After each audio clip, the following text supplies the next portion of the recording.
आज मैं आप लोगों के सामने एक ऐसा भयानक मामले पर नजर डालने जा रही हूं जो 90 के दशक के अंत से लेकर 2000 के दशक के अंत तक यूनाइटेड किंगडम में एक ऐसी घटना घटी जिसने न केवल यूके बल्कि भारत के एक बड़े राज्य पंजाब को भी हिलाकर रख दिया। इस दशक के दौरान एक हत्या की साजिश इतनी चौंकाने वाली रची गई कि हत्यारों की मानसिकता के बारे में जानकर आपका खून खौल उठेगा। नमस्कार दोस्तों, स्वागत है आप लोगों का आपके अपने YouTube चैनल अनुकीर्ति की आवाज में। 1987 में सुरजीत कौर सिर्फ 16 साल की थी। यह वही साल था जब उसके पिता महेंद्र पाल सिंह ढिल्लो और मां सुरेंद्र कौर ने सुरजीत की शादी के लिए एक लड़के की तलाश ही समय में उन्हें सुखदेव सिंह नाम का 26 वर्षीय व्यक्ति मिल गया। हालांकि सुरजीत शादी नहीं करना चाहती थी, लेकिन उसे सुखदेव सिंह से शादी करने के लिए मजबूर किया गया, जो उससे 10 साल बड़ा था। सुरजीत हमेशा से ही एक मौज मस्ती करने वाली बहादुर और खुशमिजाज लड़की थी और उसके परिवार को विश्वास था कि शादी के बाद भी उसके जीवन में वही खुशियां बनी रहेंगी। दरअसल उस समय भारत के कई गांवों में ज्यादातर परिवार रूढ़िवादी थे और लड़कियों को छोटी सी उम्र में सख्त निगरानी में रखते थे। अक्सर उन्हें घर से बाहर नहीं निकलने देते थे। इसके अलावा लड़कियों की शादी अक्सर किशोरावस्था में 20 साल की उम्र तक ही कर दी जाती थी। अब भले ही सुरजीत के माता पिता यूके में रहते थे, लेकिन वे पंजाब राज्य के एक छोटे से गांव से थे, इसलिए उन्होंने सुरजीत की शादी भी जल्दी तय कर दी। शादी से पहले सुरजीत को सुखदेव और उनके परिवार से सिर्फ एक ही बार मिलवाया गया था। शादी के बाद सुरजीत को पता चला कि उनके ससुराल में उनकी विधवा सास बच्चन कौर अठवाल से सलाह लिए बिना कोई भी काम या कोई भी फैसला नहीं लिया जाता था। बच्चन कौर का वचन अंतिम होता था और वे अपने बच्चे को छोड़कर बाकी सभी को अपने नियंत्रण में रखती थी। 1988 तक अठवाल परिवार में सिर्फ 5 सदस्य थे। घर के मुखिया बच्चन कौर अठवाल, उनके बड़े बेटे सुखदेव सिंह अठवाल, छोटे बेटे हरदेव सिंह अठवाल और उनकी बेटी भजन कौर अठवाल। परिवार में शादी के बाद सुरजीत कौर अठवाल बन गई थी। अठवाल परिवार पश्चिमी लंदन के शहर में रहता था, लेकिन शादी के बाद सुरजीत की जिंदगी नर्क बन गई, क्योंकि जिस उम्र में उसे पढ़ाई करनी चाहिए थी, अपनी जिंदगी को तलाशना चाहिए था, उस उम्र में उसे अपने सास ससुर के कपड़े धोने पड़ते थे, उनके जूठे बर्तन साफ करने पड़ते थे, घर में झाड़ू पोछा लगाना पड़ता था और खाना बनाना पड़ता था। इतना सब होने के बावजूद अगर सुरजीत कभी घर के कामों में कोई गलती कर देती तो उसके सास ससुर उस पर बहुत गुस्सा होते। इसके अलावा जब भी सुरजीत अपने ससुराल वालों के सामने जरा सी भी बात कहती तो उसका पति सुखदेव उसे इतना पीटता कि बेचारी सुरजीत अपने कमरे में अकेली बैठकर रोती रहती। अब आप सोच रहे होंगे कि इतनी प्रताड़ना सहने के बावजूद सुरजीत ने कभी अपने माता पिता या भाइयों को इस बारे में क्यों नहीं बताया। लेकिन आपकी जानकारी के लिए बता दूं कि सुरजीत ने अपने जख्म कई बार अपने परिवार वालों को दिखाए थे। हालांकि उन्होंने उसे यह कहकर चुप करा दिया था कि यह तो बस कुछ दिनों की बात है, अगर तुम सब्र से रहोगी तो एक दिन अपने ससुराल वाले का दिल जीत लोगी और फिर सब ठीक हो जाएगा। लेकिन हमेशा खुश रहने वाली सुरजीत ने अपनी जिंदगी में इतना दुख कभी नहीं देखा था जितना अठवाल परिवार के घर आने के बाद पिछले कुछ महीनों में देखा था। दरअसल सुरजीत कौर का जन्म 17 जुलाई 1971 को इंग्लैंड के कोंटेबरी शहर में हुआ था और सुरजीत फाउल सील्स नामक उपनगर में पली बढ़ी थी। सुरजीत 3 बहनें और 2 भाई थे उसके, और वो सभी शुरू से ही इंग्लैंड में रह रहे थे। चूंकि सुरजीत एक सिख परिवार से थी, इसलिए उसे और उसके अन्य भाई बहनों को बहुत ही पारंपरिक तरीकों से पाला गया। वैसे 1989 में सुरजीत के देवर हरदेव ने भी सरबजीत नाम की लड़की से अरेंज मैरिज की थी। सरबजीत भी जवान, आज्ञाकारी और बहुत मासूम थी, लेकिन शादी के कुछ ही दिनों के बाद उसे भी अठवाल परिवार की सच्चाई पता चल गई। दरअसल घर पर बच्चन कौर अपनी दोनों बहुओं के साथ एक जैसा व्यवहार करने लगी थी। उन्हें पूरे दिन खाना बनाना, साफ सफाई करवाना और अठवाल परिवार की हर आज्ञा का पालन करना पड़ता था। असल में अब उनके साथ अठवाल परिवार की बहुओं जैसा व्यवहार नहीं किया जा रहा था, बल्कि नौकरों जैसा व्यवहार किया जा रहा था। एक इंटरव्यू में सरबजीत ने बताया कि 1991 में जब सुरजीत और सरबजीत दोनों कुछ ही महीनों के अंतराल पर गर्भवती हुई, तब भी उनके साथ गुलामों जैसा व्यवहार किया जाता था। खैर, सुरजीत और सरबजीत दोनों ने एक एक बच्चे को जन्म दिया, लेकिन उसके बाद भी बच्चन कौर को अपनी बहुओं के प्रति व्यवहार नहीं बदला और वो अपने पोते पोतियों को जरा सा रोने पर भी उन्हें डांटने लगती। यहाँ तक कि जब बच्चे थोड़े बड़े हो गए तो बच्चन कौर उन्हें दादी न कहकर माँ पुकारने को कहती। बाहर से देखने पर अठवाल परिवार सभी को बहुत धार्मिक और खुशमिजाज दिखाई देता था। पूरा परिवार पास के गुरुद्वारे में जाता था और जब भी कोई मिलता तो कभी नहीं बताता था कि घर के अंदर क्या चल रहा है। हालांकि घर के चार दीवारों के भीतर मासूम सरबजीत अपने पति और सास की डांट सह लेती, लेकिन कई बार मार खाने के बाद भी सुरजीत कौर अपने पति और सास से भिड़ जाती। यही कारण है कि सुरजीत को सबसे ज्यादा हिंसा का सामना करना पड़ा, इसलिए वह इस गुलामी की जिंदगी से बेहद निराश हो गई थी। एक दिन सुरजीत ने फैसला लिया कि वह घर छोड़कर नौकरी की तलाश करेगी, ताकि कम से कम एक नौकरी के लिए वह आजाद महसूस कर सके। इसके बाद सुरजीत ने कई जगहों पर नौकरी के लिए कोशिश की। आखिरकार उसे लंदन के एयरपोर्ट पर कस्टम एजेंट की नौकरी मिल गई, जहां सुरजीत कौर की खूबसूरत और मिलनसार शख्सियत की वजह से उसे कई नए दोस्त बनाए और वह उनके साथ अपनी जिंदगी भरपूर आनंद के साथ जीने लगी। अपनी सहेलियों से प्रभावित होकर उसने कुछ कपड़े और मेकअप का सामान भी खरीदा। हालांकि सुरजीत का यह बदलाव उसके पति सुखदेव और उसकी सास बच्चन कौर को पसंद नहीं आया। सुखदेव को लगा कि शायद उसकी पत्नी सुरजीत अब उसकी बातें नहीं सुन रही है और उसके नियंत्रण से बाहर जा रही है। लेकिन हालात तब और बदतर हो गए जब जनवरी 1994 में लगातार झगड़ों से तंग आकर 23 वर्षीय सुरजीत अपनी 3 वर्षीय बेटी पवन के साथ घर से भाग गई।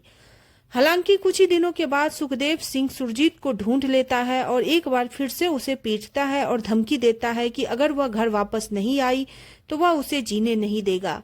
सुरजीत सुखदेव के साथ वापस जाने को तैयार हो जाती है, लेकिन वह एक शर्त रखती है। वह अब उस घर में नहीं रह सकती। हैरानी की बात यह है कि सुखदेव सुरजीत की शर्त मान लेता है और कहता है कि वे जल्द ही अलग घर में चले जाएंगे। फिर सुखदेव अपनी मां बच्चन कौर से बात करता है और उनके बगल वाला घर खरीद लेता है। इसके बाद दंपति अपनी बेटी के साथ अपने मुख्य घर के ठीक बगल वाले घर में रहने लगते हैं। हालांकि जब से सुरजीत नौकरी के लिए बाहर जाने लगी, सुखदेव को शक हो गया था उसका किसी और आदमी से संबंध है। नतीजन 1997 में जब सुरजीत फिर से गर्भवती हुई और एक बेटे को जन्म दिया तो सुखदेव ने बच्चे को स्वीकार करने से इनकार कर दिया और सवाल किया कि असली पिता कौन है। सुखदेव की बातों ने सुरजीत को बहुत दुख पहुंचाया, लेकिन अब वो सिर्फ सुखदेव की बात नहीं थी। पूरा अठवाल परिवार सुरजीत को शक के नजर से देख रहा था। अपने पति सुखदेव को गलत साबित करने के लिए सुरजीत की लाख कोशिशों के बावजूद कोई भी उसकी बात सुनने को तैयार नहीं था। इस घर में सुरजीत का दम घुटने लगा। लंबे समय तक ससुराल वालों की कठोरता और हिंसा को सहने के बाद अब सुरजीत को ऐसा लगने लगा कि अब ऐसे लोगों की जरूरत थी जो उसे प्यार करे। इस वजह से वो अपने सहकर्मियों के साथ ज्यादा से ज्यादा समय बिताना चाहती थी। एयरपोर्ट पर काम करने के दौरान सुरजीत की दोस्ती एक ऐसे शख्स से होती है जो उसकी कद्र करता है। वह उससे बड़े प्यार से बात करता है और जल्द ही सुरजीत उससे प्यार करने लगती है। सुखदेव को सुरजीत पर तब शक था जब से उसने काम करना शुरू किया था, लेकिन अब जब सुरजीत सुबह काम के लिए घर से निकलती तो सुखदेव हर दिन उसका पीछा करता। अगर सुरजीत कभी अपने दोस्तों के साथ बाहर जाती तो सुखदेव उसे वहां भी ट्रैक करता। कुछ ही दिनों में सुखदेव को सुरजीत के अफेयर के बारे में पता चल जाता है और यह जानकारी अपनी माँ, भाई और बहन को देता है। इस बारे में जानने के बाद अठवाल परिवार को लगा कि सुरजीत उनके परिवार की प्रतिष्ठा को खराब कर रही है, इसलिए उन्होंने फैसला लिया कि उसको सबक सिखाने की जरूरत है। हालांकि जब सुखदेव ने अपनी पत्नी सुरजीत से इस बारे में बात की तो सुरजीत को एहसास हुआ कि सभी को उसके अफेयर के बारे में पता चल गया है, इसलिए वह अपनी जिंदगी का सबसे बड़ा फैसला लेने के बारे में सोचने लगी। नवंबर 1999 में एक दिन सुरजीत ने सुखदेव से तलाक मांगा। हालांकि सुखदेव सिंह और बच्चन कौर ने सुरजीत के फैसले को स्वीकार नहीं किया। सुरजीत को पहले से ही पता था कि उसका पति अपनी मां के प्रभाव में तलाक के लिए राजी नहीं होगा। ऐसे ही दिन बीतते गए। फिर दिसंबर 1998 में एक दिन उसके मुख्य घर के लाउंज में एक मीटिंग हुई जब सुरजीत घर पर नहीं थी। इस मीटिंग में बच्चन कौर, सुखदेव सिंह, हरदेव सिंह, भजन कौर और यहाँ तक कि सुरजीत की भाभी सरबजीत भी शामिल हुई। चाय पीते हुए बच्चन कौर ने सभी से कहा, सुरजीत बेकाबू हो रही है और हमारे परिवार का नाम खराब कर रही है, इसलिए हमें उससे छुटकारा पाना होगा। मैंने भारत में ऐसे व्यक्ति से बात की है जो सुरजीत को मार देगा और उसके अस्तित्व के सभी निशान मिटा देगा। बच्चन कौर का यह विचार सभी को बहुत पसंद आया, जिसमें सुरजीत का पति सुखदेव भी शामिल था, जो अपनी पत्नी को मरवाने के लिए तैयार था। लेकिन यह सब सुनकर सरबजीत बहुत डर गई। हालांकि वह सुरजीत को इस बारे में बताना चाहती थी, लेकिन अपने पति हरिदेव और सास बच्चन कौर के डर से वह ऐसा करने की हिम्मत नहीं जुटा पाई। लेकिन अगले दिन सरबजीत को आश्चर्य हुआ जब उसकी सास बच्चन कौर ने उसे और सुरजीत को बुलाया और कहा, भारत में हमारे रिश्तेदार के यहाँ 2 शादियां हैं और मैं उन दोनों में शामिल होना चाहती हूँ, लेकिन मेरी इच्छा है कि तुम मेरे साथ चलो, क्योंकि जब से तुम इस घर में आई हो हम सास बहू के तौर पर अपने शहर से बाहर कहीं नहीं गए हैं। इसके अलावा बच्चन कौर सुरजीत से यह भी कहती है कि जब हम लंदन लौटेंगे तो तुम सुखदेव से तलाक ले लेना। सुरजीत को यह बिल्कुल सामान्य लगता है और वह खुश होती है। आखिरकार उसे तलाक मिल जाएगा, वह एक स्वतंत्र जीवन जी सकेगी। लेकिन सुरजीत को यह नहीं पता था कि लंदन से भारत की यह यात्रा उसकी आखिरी दिन साबित होगी। अब भारत यात्रा की तैयारियां शुरू होती है और हवाई जहाज के टिकट खरीदे जाते हैं। लंदन से प्रस्थान का टिकट 3 दिसंबर 1998 का था और उन्हें कुछ दिन भारत में रहना था। उन्हें भारत के पंजाब राज्य में 2 शादियों में शामिल होना था और उनकी वापसी का टिकट 18 दिसंबर का था। हालांकि जैसे 3 दिसंबर की तारीख नजदीक आती गई, सरबजीत की चिंताएं बढ़ने लगी। हालांकि उसने इस बारे में सुरजीत कौर से चर्चा नहीं की, लेकिन उसने अपने पति हरिदेव से कहा कि वे उसकी मां बच्चन कौर को यह कदम उठाने से रोके। लेकिन हरिदेव ने अपनी मां के डर के कारण अपने मां से कुछ भी बात नहीं किया, इसलिए वो सरबजीत को चुप रहने को कहा। सरबजीत सीधे तौर पर सुखदेव को यह बता देना चाहती थी, क्योंकि उसे डर था कि अगर बच्चन कौर की योजना सुरजीत को बता दी और बच्चन कौर और उसके बेटों को पता चल गया तो वो उसके साथ क्या कर सकते हैं, यह कोई नहीं जानता। लेकिन यहाँ सरबजीत को सुरजीत की जान की भी चिंता थी, इसलिए सुरजीत को बचाने के लिए वो बच्चन कौर और सुरजीत की फ्लाइट से कुछ घंटे पहले अपने घर से दूर चली गई और एक फोन बूथ से क्राइम सपोर्ट्स को कॉल किया। इस कॉल में सरबजीत ने क्राइम ब्रांच ऑपरेटर को मीटिंग के बारे में बताया, जहां पहली बार बच्चन कौर और सुरजीत को मरवाने की बात कही थी। इसके साथ ही सरबजीत ने क्राइम ब्रांच को सुरजीत की फ्लाइट का नंबर भी मुहैया कराया। इसके अलावा उसी दिन सरबजीत ने अपने स्थानीय पुलिस स्टेशन को एक पत्र लिखा, जिसमें उसने घर पर हुई बैठक का विवरण दिया। उसमें मौजूद सभी परिवार के सदस्यों की सूची दी। उसने भारत में उस स्थान का भी उल्लेख किया जहां सुरजीत और बच्चन कौर रहने की योजना बना रहे थे। तत्काल कार्यवाही का अनुरोध किया। हालांकि सरबजीत के पत्र में अपना नाम शामिल नहीं किया, क्योंकि वो अपने ससुराल वालों के सामने खुद को उजागर करने का जोखिम नहीं उठा सकती थी। 3 दिसंबर को सुरजीत ने अपनी 7 साल की बेटी और 9 महीने के बेटे को अलविदा कहा और अपनी सास बच्चन कौर के साथ एयरपोर्ट के लिए रवाना हो गई। यह देखकर सरबजीत घर के अंदर चली गई और अपने कमरे में रोने लगी, क्योंकि उसे डर था कि सुरजीत कभी इंग्लैंड वापस नहीं लौटेगी। हालांकि सरबजीत ने सुरजीत की जान बचाने की पूरी कोशिश की, लेकिन उसे न क्राइम ब्रांच से कोई जवाब मिला और न ही पुलिस ने उसके पत्र का कोई जवाब दिया। वास्तव में पुलिस ने कोई जांच नहीं की।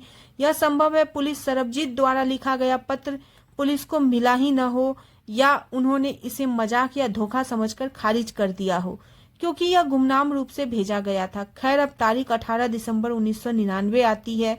बच्चन कौर सुरजीत के बिना अकेले भारत से लौटती है। यह देखकर सरबजीत को शक होने लगा और उसने अपनी सास बच्चन कौर से सुरजीत के बारे में पूछा तो बच्चन कौर ने कहा सुरजीत को पंजाब में बहुत मजा आया, इसलिए उसने कुछ दिन वहीं रुकने का फैसला लिया।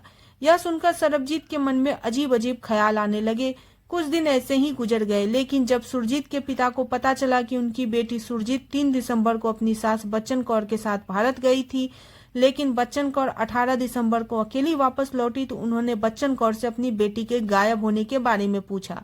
हालांकि बच्चन कौर ने सुरजीत के पिता को एक मनगढ़ंत कहानी सुनाई, जिसमें कहा गया कि सुरजीत को भारत में कोई दूसरा आदमी मिल गया और फिर वह उसके साथ किसी अनजान जगह भाग गई। इस पर सुखदेव सिंह भी कहता है कि कुछ समय पहले ही मैंने सुरजीत से फोन पर बात की थी, लेकिन अब वो सिर्फ अपने प्रेमी के साथ रहना चाहती है और उसे अपने बच्चों की कोई परवाह नहीं है। लेकिन सुरजीत अपने माता पिता और उसके भाई बहन सुरजीत को अच्छी तरीके से जानते थे। सुरजीत ऐसा कभी नहीं कर सकती है। इस वजह से 21 दिसंबर 1998 को सुरजीत के भाई जगदीश सिंह पुलिस के पास जाता है और सुरजीत की गुमशुदगी का रिपोर्ट दर्ज कराता है। इसके बाद पुलिस आधिकारिक तौर पर अपनी जांच शुरू कर देती है। उस समय पुलिस ने उस तरह की जांच नहीं की जिस तरीके से उसे करनी चाहिए थी, जिसके कारण अठवाल परिवार अपने दैनिक जीवन में व्यस्त हो गया। इस बीच सुरजीत के भाई जगदीश सिंह और उनके पिता लगातार पुलिस से संपर्क करते रहे। कई बार ब्रिटिश विदेश कार्यालय जाकर इस बात पर जोर देते रहे कि उन्हें सुरजीत को खोजने के लिए भारत में भी जांच करनी चाहिए। दूसरी ओर अठवाल परिवार का हर दिन इस डर में बीतता था कि कहीं सुरजीत और उसके बच्चों के साथ कुछ भयानक न हो जाए। हालांकि परिवार 1999 में सुरजीत के पति सुखदेव ने सुरजीत को 1 लाख के जीवन बीमा का दावा करने का प्रयास किया और वो इस प्रयास में असफल रहे। अंततः पुलिस जांच से बचने के लिए उन्होंने सुरजीत के खिलाफ अदालत में तलाक की अर्जी दायर की। तलाक की अर्जी में सुखदेव ने दावा किया कि उनकी पत्नी भारत चली गई है और किसी दूसरे आदमी के साथ भाग गई है। फिर भी मई 2000 में पुलिस ने भारत में सुरजीत की हत्या की साजिश रचने के आरोप में अठवाल परिवार के 4 सदस्यों को गिरफ्तार कर लिया। चारों में घर के मुखिया बच्चन कौर, उसके 2 बेटे सुखदेव सिंह और हरदेव सिंह, सरबजीत कौर भी शामिल थे। हालांकि उन्होंने सिर्फ 1 दिन के लिए पुलिस स्टेशन में रखा गया। फिर कुछ पूछताछ के बाद पुलिस ने बिना किसी आरोप को सभी को रिहा कर दिया। पुलिस को शक था कि सरबजीत भी बच्चन कौर की योजना में शामिल हो सकती है और वह जानबूझकर पुलिस को अधूरी कहानी बताकर खुद को बचाने की कोशिश कर रही थी। इस सरबजीत को इससे बहुत ठेस पहुंची क्योंकि वह असल में सुरजीत के लिए न्याय की मांग कर रही थी। इसके बाद पुलिस ने शहर के कोने में सुरजीत के लापता होने की पोस्टर चिपका दिए और उसके बारे में कोई भी जानकारी देने वालों को 1000 पाउंड का इनाम देने की घोषणा की। इसके बाद कई साल बीत गए और पुलिस तक सुरजीत के बारे में कोई जानकारी नहीं पहुंची। जैसा कि मैंने पहले भी आप लोगों को बताया है, सुरजीत के लापता होने के बाद से ही अठवाल परिवार में सरबजीत लगातार डर के साये में जी रही थी। परिणाम स्वरूप 2004 में शारीरिक और मानसिक रूप से कमजोर होने के कारण सरबजीत को पैनिक अटैक और उसे अस्पताल ले जाया गया। लेकिन जब सरबजीत अस्पताल में ठीक होने लगी तो उसने तय कर लिया कि वह किसी भी कीमत पर अठवाल परिवार से सारे रिश्ते तोड़ देगी। इसलिए जब सरबजीत को अस्पताल से छुट्टी मिली तो वह सीधे अपने पिता के घर गई और उन्हें उस मीटिंग के बारे में बताया जिसमें सुरजीत को मारने की योजना बनाई गई थी। यह कहानी सुनकर अपनी बेटी सरबजीत से पुलिस के पास जाकर बयान देने को उसके पिता ने कहा। सरबजीत ने हिम्मत दिखाई और पुलिस स्टेशन जाकर पूरी कहानी बता दी। हालांकि जब 2005 में पुलिस ने केस फिर से खोला और अठवाल परिवार से दोबारा पूछताछ शुरू की तो सरबजीत और उसके पिता को जान से मारने की धमकियां मिलने लगी। पुलिस के बड़े अधिकारी के नेतृत्व में कुछ मामले में साक्ष्य एकत्र करने और संदिग्धों से पूछताछ करने के लिए 10 दिनों के लिए भारत गए एक जटिल जांच के बाद पुलिस ने आधिकारिक तौर पर 3 नवंबर 2005 को बच्चन कौर और सुखदेव अठवाल और सरबजीत के पति हरदेव सिंह को गिरफ्तार कर लिया। अगस्त 2006 तक यह साबित हो गया कि बच्चन कौर और सुखदेव सिंह ने सुरजीत कौर की हत्या की साजिश रची थी। हालांकि जब हत्या की पूरी कहानी सामने आई तो सभी चौंक गए। भारत पहुंचने के बाद बच्चन कौर और सुरजीत को दर्शन सिंह नाम के एक व्यक्ति ने उठाया जो बच्चन कौर का भाई था। इसके बाद 5 और 6 दिसंबर को सुरजीत और बच्चन कौर पंजाब में 2 शादियों में शामिल हुए। कुछ दिनों बाद सुरजीत खरीदारी करने जाना चाहती थी, इसलिए बच्चन कौर ने उसे कुछ पैसे दिए और उसे अपने भाई दर्शन सिंह के साथ खरीदारी करने के लिए कहा। बाद में दर्शन सिंह और उसके एक दोस्त ने अपनी जीप स्टार्ट की और सुरजीत को उसमें बैठा दिया।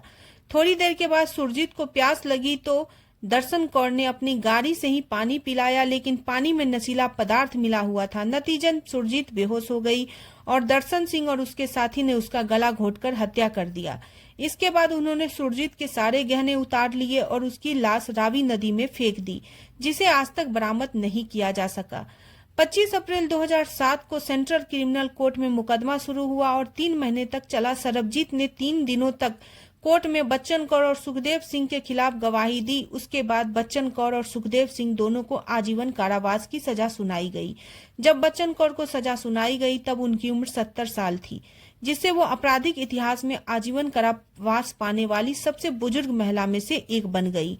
हालांकि 20 साल की सजा काटने के बाद बच्चन कौर पैरोल के लिए पात्र हो सकती थी और सुखदेव सिंह 27 साल की सजा काटने के बाद 2009 में बच्चन कौर ने अदालत में अपनी सजा और सजा के खिलाफ अपील की।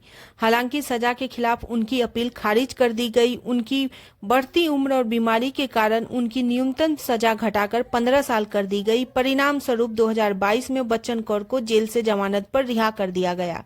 हालांकि दुखद बात यह है कि भारत में सरबजीत कौर के असली हत्यारे दर्शन सिंह और उसके साथी कभी पकड़े ही नहीं गए। दूसरी ओर सरबजीत ने अपने पति हरदेव सिंह को तलाक दे दिया था और अपने 4 बच्चों के साथ दूसरी जगह चली गई। इसके अलावा सरबजीत ने अपने साथ हुए दुर्व्यवहार और सरबजीत की कहानी पर same on killing the shocked Britain नामक पुस्तक में लिखा है कि अगर आप लोग सरबजीत के 2 बच्चों के बारे में चिंतित हैं तो आपको पता होने चाहिए कि सुखदेव सिंह की गिरफ्तारी के बाद एक सामाजिक सेवा एजेंसी ने सरबजीत के बच्चों की देखभाल जिंदगी भर लेने के लिए उठा ली है।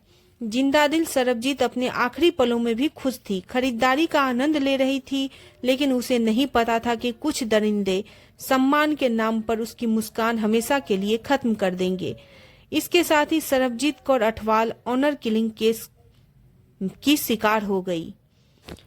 दोस्तों, इस कहानी को सुनाने का उद्देश्य मेरा किसी के मान सम्मान को ठेस पहुंचाना नहीं, किसी के दिल को दुखाना नहीं। मैं बस आप लोगों को जागरूक करना चाहती हूं, आप लोगों को सतर्क करना चाहती हूं। सतर्क रहे, सुरक्षित रहे। आप लोगों से मैं फिर मिलती हूं एक नई सच्ची घटना के साथ, एक नई कहानी के साथ। तब तक के लिए धन्यवाद।